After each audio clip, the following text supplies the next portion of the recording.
Hey everyone, welcome back to another episode of Marketing Corner. You're tuning in to episode 47 with Jen and Casper. And today we're talking about becoming a subject matter expert. Something everybody wants, but very few people achieves. So how do we do it? How do you go about it? And I think the frame we come from is like, let's say you start, especially with Onomondo, in your case, Jen. Like you started in a company that very few people know anything about. Like IoT is a complete black box to a lot of people, right? Including me. Including you, right? So how do you get that? Like how do you actually get to a point where you feel confident talking about these things and become a subject matter expert? So that's where we're coming from. So what do you do? How did you learn everything about IoT and Onomondo and everything? Well, how did I learn everything about IoT? No, I have not really learned anything about IoT yet. I'm working on it because, like you said, my background is not in tech. Yeah. I worked in scheduling software, and then I worked in video marketing software, and then I worked in customer support software. And I think that's an interesting thing with marketers is we can bounce around, right? Almost every year sometimes. Yeah, and you exactly. have to all of a sudden just know enough to write content, enough to target the right ICPs, you have to write the landing page copy, you have to write the ad copy, you have to know what's going to resonate with this core market. Yeah. And I think for me, this is the biggest challenge is we're looking at embedded engineers, solutions architects, super deep, heavy tech, which is the complete opposite of my BA and communications background. Yeah, exactly.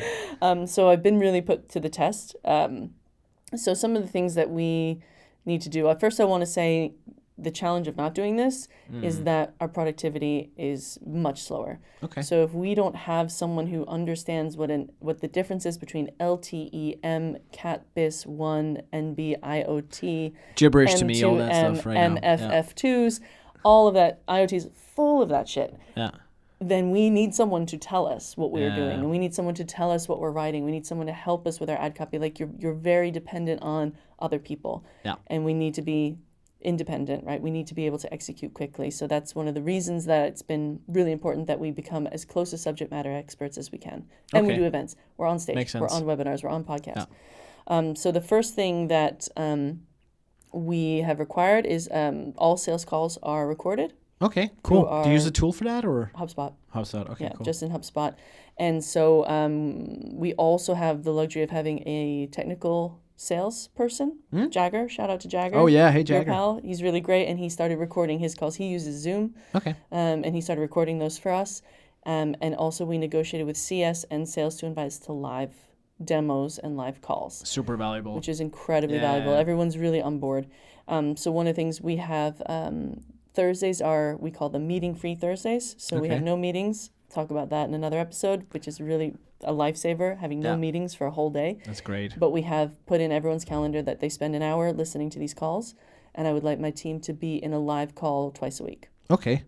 Everyone from the designer to our social media specialist to me, everyone is sitting in on calls, because you never know if you're a designer and you're designing something, you're like, hang on, is this a signaling log, or is this and like they'll be able to identify if they're doing the right thing instead of going, is this right? No. Is this right? No. Is this right? So we only really just started it, but you can see the team enjoying it. The team are taking notes. We have to share what we've learned. And I think it's, at least for me, I feel much more confident now talking about the product than I did, say, 3 or 4 months ago. Yeah, I love it. Yeah. Love it. I used back when I was at Templify, we implemented Gong not too long before I left, unfortunately, so I didn't get to enjoy it that much. But the time I had with it was amazing. Okay. Like, this is a few years ago, but like just having the ability to jump into any demo recording was amazing. I loved it, and but finding the time to block it off is also something you need to do, right? Yeah. So you have to find the time, but it's the way I kind of package it for my team is this is an investment in your own productivity. Yeah. If you want to keep running to the tech team to check things, or the CTO.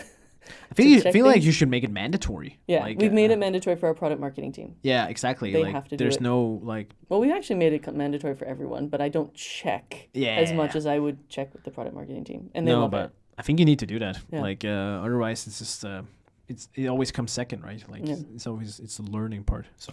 And let me ask you this: so we were challenged with something. Okay. I have mixed feelings about it. I want to see what you think. Our VP of sales, shout out Bruno, has challenged me to have my team take sales calls, as in take the leads, call them. Yeah. I understand that this would be a hell of a kick up the ass and to really help us learn the product and learn the space, but I'm worried about burning leads. What are your thoughts? I love it. Yeah? I Would you do it? Yeah. But I'm a sales guy at heart too. In so IoT? Selling IoT to engineers? So here's the thing, right? No, it's a great point. So here's the thing. If you have the support behind you, you have a good pitch deck, you have a good understanding because you've been working here. Like I wouldn't throw a marketeer on day one into this. No. But if you have a good understanding, like you've been with Onomondo for some time now. A year yesterday. You've been here for a year. You know a few things. Like you're not completely blank. And you know what? Like sometimes when you have a domain, if it gets super technical, like it's okay to say, that's a really good question, Greg. Thanks for asking. To be honest, you're asking a little bit out of what I know here, and you're a bit more of an expert than I realized. I'm going to bring in some team members who really know their stuff, and then we can get this sorted. Nobody's ever going to be negative around that. Yeah. Like, that's not a bad thing to say. If you know, like, you're the entry level, like, you're not going to do the whole POC for them, right, or something. Hopefully not. We'll see what the next challenge is. But yeah, it's something I floated with my team and mixed reviews, not because we don't want to learn the product. It's more out of, what if I screw it up and we lose the lead and we burn the lead? I think a lot of people are a comfort zone. Like, there's a reason some people are in sales and some people are not. Like, and also, I think, if I were selling MarTech, 100%. Yeah. 100%, because I know what it's like. I've been there. I don't know what it's like to have an IoT device deployed in Alaska and have it break down and not know what to do. So my easy advice, and this is going to sound super stupid, but it's kind of not wrong. Like, always say yes. Yeah, can we do this? Of course we can. Of course we can. That is bad advice for marketers. I know, but that like, bad advice for marketers. I know, but your job on the first call with this space is just to find the pain points, identify the pain points, and help them get them solved. Yeah, so they're like, what are your pain points? Like, I need to track my cows. Right? Oh, you and the cows. Yeah, we're tracking the cows. No. I'm just messing around. But no, I need to track this one thing. I need to make sure this data flows somehow. I want to be able to do this. Can we do this? Yes, we can. It sounds great, but sure, but that's what, and you understand the product enough to maybe not know the details of how it should be solved, but you know if it's doable or not. I'm not saying you should lie. I'm just saying you probably can do that. We all know the benefits. We all know the values. We all know, I think, it's a scary thing, especially for people who don't do sales for a reason, but I think it's a good way to... But the point is, I think for a marketeer, I think you are probably better actually than a salesperson at identifying pains and using value propositions to to come up to solve that pain point. Yep. Because that's what you do, right? That's what we do all day. That's what we do every time. We're like, okay, what is this ICP's pain point? That's his pain point. Okay, I'm gonna dive into that. Sales do the same, but sometimes they get caught in the weeds and they can talk features and they know all this stuff. Where you're like, if you really narrow down on that, that's actually what you're really good at. Did you take any sales calls before your entrepreneurial? I did a few at United FinTech actually. Okay. I didn't do them solo though. Okay. But I did a few. And actually I was just invited because hey, there's this marketing guy. They have a few marketing questions. Can you come join? I'm like, yeah, of course. Yeah. And they loved it. And it was really good. And I loved it. Like, it was really good. And it went really well. So I would have done it at Templify. I just never did, but maybe I wasn't mature enough to know that that's the right thing to do. But definitely, I love it. I understand why it's like a bit for some people. This is a huge step, but I've been on definitely been on calls with like partners and people who are like wanting to know marketing efforts and like how can we work together. And I'm like, this is what we can do for you. This is how this works. This is. Like, that is definitely my comfort zone. I think it's when I have an embedded engineer who's like, hi, I'm trying to get the LTE MCAT BIS one, and this is happening. And I'm like, I hate when that happens, man. Yeah, I know it all the time. That's the worst. It happens all the time. Oh. Yeah. But I think it's an interesting proposition. Maybe the first step would be not solo. Yeah. No, and that's probably the easy way in, right? Yeah. Do a few calls with another backup person. So you run the call, but you have a backup person if it gets out of your comfort zone, right? I would do that. Like, I think that's a great way. One of the tips I wrote down is that so when I started at United FinTech, I didn't do this at Templify too much, to be honest. But when I did it at United FinTech, also at Compliant, I did a bit. I asked, especially the salespeople, but in general also the founders and stuff, what are your go-to resources for learning about this space? Like, what podcasts do you listen to? Who's the bee's knees in this space? What are the blog posts at?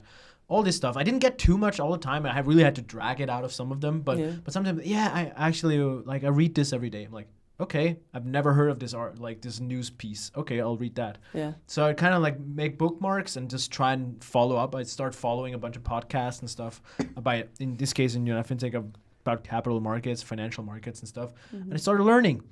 So that was a good way for me, at least. That's been pretty good. Yeah. I wouldn't say I'm a subject matter expert, but it definitely, like, it helped a lot. It helps a lot. Yeah. We do something similar where we've created kind of a resource hub of interesting people to follow, podcasts to listen to, and stuff like that. And we encourage people to do that. Books are tough because the technology changes so quickly, so we don't really have books we can read. And books take a lot of time, right? Yeah, I'm not, no hard feelings. I don't have a lot of time for reading books. Yeah, exactly.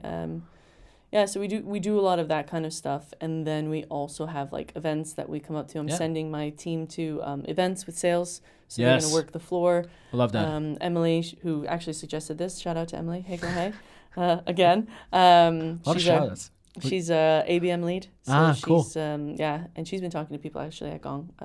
About how they do it. So she's great, and she's going to Munich. Next week to work the floor with sales and to talk to potential. Exactly. And especially if you like work in a role with account-based marketing like Emily here, I would totally do that. Like, you have to be best buddies with sales because, you're almost closer to sales than you are to marketing. That's, one of the things she says. She's in marketing, but she's with sales all the time. So that's, and I'm tempted to do something similar with, for example, our social media specialist. Shout out to Mecca. But, she needs to interview people. Well, she needs to know what to ask. So, she needs to kind of get into the weeds a little bit more about what is it that people are doing with our tech. And so we have case studies and we have interviews. We have an event in person next week. Our summit is next week. So having an opportunity to interview people and talk to them and it's there's a lot of opportunity out there. And I think we were talking off air, but I think we marketers, we have this block where we think we're in the way. If we say, can we sit in on that call? Can we sit on that call? And I think it's our own block because I know when I mentioned it to sales, they're like, abso-freaking-lutely. CS, no problem, 100%, absolutely fine. So I think it's marketers out there, ask. Yeah. Because you're probably going to be told it's fine. Yeah. You're the one probably thinking it's not fine. I found and maybe this is just the places I work, I found that you need to ask though. Like for a lot of you need to remind them, hey guys, actually, please invite me. Yeah. At least that was my experience that I needed to remind them. But whenever I said it, I'm always like, hey, yeah, of course. Like, happy to. Like, here's an invite. What about this one? And blah, blah, blah. But I always needed to remind them, hey, bring me. Yeah. And I think it's just it's not on their radar. Like, it's not their focus, and it probably shouldn't be, right? So they have enough to do. So we're trying to put a process in place. So, like, our CS team every Friday will say, these are all the calls we have next week. Who wants it? And we just kind of grab it. And then our sales team are going to copy us, our kind of shared email for our team into all of their invites, and we can accept them or not. Yeah. So that's kind of the process, because if you expect sales to do something extra, they're probably not going to do it. And that's no shade on salespeople. No. They have enough to do. So the last thing they need to do is worry about reminding marketing. Yeah, exactly. That's not their job. It's not their job. So we try to put a process in place so it just becomes second nature. I love it. I'm a big fan. One of the things I wrote down as well is that I like to one of my old bosses from Templify, Rasmus, he called it a pressure ball. I don't know if that's an expression, but I've heard that one. I'm gonna run with it. Pressure cooker. Pressure cooker. I really want to get a pressure cooker. I've seen it on MasterChef. I want. Yeah. When's your birthday? September. Okay. Yeah. I'll save up. Yeah. Pressure cooker, anyone? Pressure cooker. Yeah, please. Marketing Corner branded. Support us, MasterChef. Yeah. Join our Patreon. So we can get a Marketing Corner branded pressure cooker. Deal. Anyways. Where were we? Pressure ball. I like it as an expression because it's like setting a harsh deadline of putting pressure on yourself. What I mean with that is just what I would do at United FinTech. I would launch these. We did these webinars, and it would be about topics that were way out of my comfort zone. Mm-hmm. So I remember we had one it was about regulation in the. What was it called? Regulation around structured products. I think that was it. Yeah, regulation around structured products that were changing. Mm-hmm. No, absolutely. I knew absolutely nothing about that. Still, I've forgotten a little bit about it. But anyways, so I was like, okay, we're going to do this webinar, so I actually need to learn this stuff because I'm going to moderate. I'm going to be a part of it. I want to need to do this. And we did another one before that. Okay, I need to understand this space. So now I suddenly had a deadline, like a hard deadline. 100 people or 50 people or whatever are going to show up and listen to me. And if I moderate, I need to be able to ask the good questions. Yeah. Like I need to understand it enough that I can say to the expert, but when you say that, does that mean that X, Y, Z? Yeah, right? yeah. You can't just be a nodding head. I can't just be a nodding head, right? Yeah. And that was a pressure ball. So suddenly I actually had to sit down and like, okay, cool. How do I understand this topic? Boom, boom, boom. And then that put pressure on me in a good way. Yeah. That I found those experiences to be quite good. I think that I like that. Yeah. That I like when it's like, okay, here's the topic coming. Like I'll be speaking at AWS Summit. Yeah. Next Super week. cool. On stage. Kind of nervous a little bit because it's AWS and it's how we use the cloud and it's how we use help our customers through AWS services. And who really understands the cloud? Well, apparently, I am now the subject matter expert, Casper. I'm glad you asked. But I have this deadline, right? So I have a call tomorrow to prep. I've sat with our CTO. I've sat with our head of ops and just trying to get my head around how do we use AWS? Yeah. How does it help people? Like I know it in broad strokes, but if someone's probably going to ask me a very complicated question and I could potentially be in front of a couple hundred people. Yeah. And I want to look like I know what I'm talking about, not just for me, but I'm representing my company. Yes. It happens to be the same day of our own summit, which is why they're sending me as opposed to our CTO. Ah, gotcha. So I was not the first, nor the second, nor the third choice. But you're taking it. But I'm taking it because... You're rolling with it, Jen. You're stepping up. I'm stepping up. Yeah, I'm stepping I love it. up because Big it needs fan. to happen. So now it's on me to... Whatever it takes. Whatever it takes, man. Yeah. You know. I know. Fist pump. Well, get that ref. Get it, ref. Yeah. Okay. Now... No, but it's good. Like, and I think that's good. Like, that's a perfect example, right? Yeah. Like, that's what you need to do. I like those situations. I think more the sales calls tend to be, we have a call tomorrow. Yeah. We need, if you want to run it, you're going to run it. Yeah. And then you're like, okay, what's the industry? What's their title? That stresses me out. But if I have time to prepare, I'm pretty good. But you are a prepper. Like yeah, you are a big prepper. We've mentioned from this doing the on podcast for 2 years now, you are a prepper. I am a prepper. I know, right? But it's a good. I Someone love it has to be. Yeah. God damn it, Casper. Shots fired. This is the first time he's come with notes. But it's true. It's true, and I think it's a good way. I think it's a good way to do it. Like I think it just puts you in a good situation where you kind of have to do it. So let me ask you this. Okay. Have you ever had a situation where that you tried that and it backfired terribly? See, listeners, you hear that pause? Yeah. It's the same with like imposter syndrome. You get worried that you're going to put something out there and someone's going to tear you apart, and it doesn't usually happen.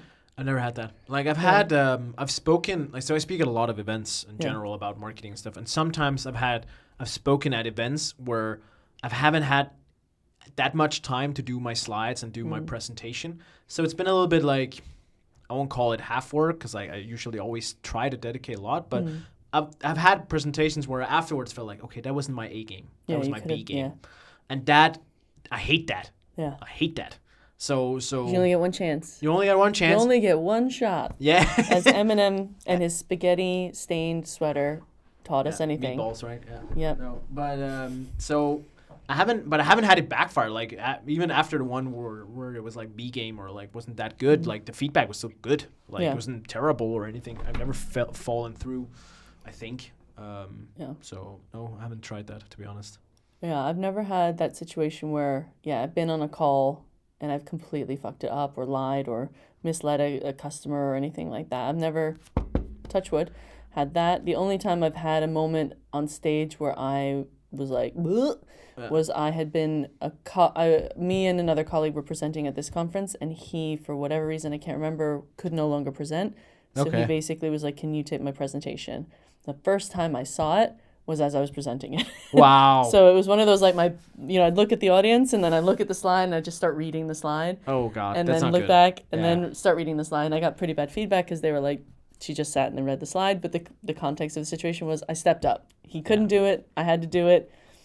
Yeah. Good on you. Thank you. But those cases do happen, right? It does happen. Yeah. And we're still here to tell the story. We're still alive. Still here to tell. Exactly. No, but like, and I think that's the point where all these like almost like, I don't want to call it myths or something, but people always like put it on a pedestal or something. It's like, like you can mention one example right? I can mention none.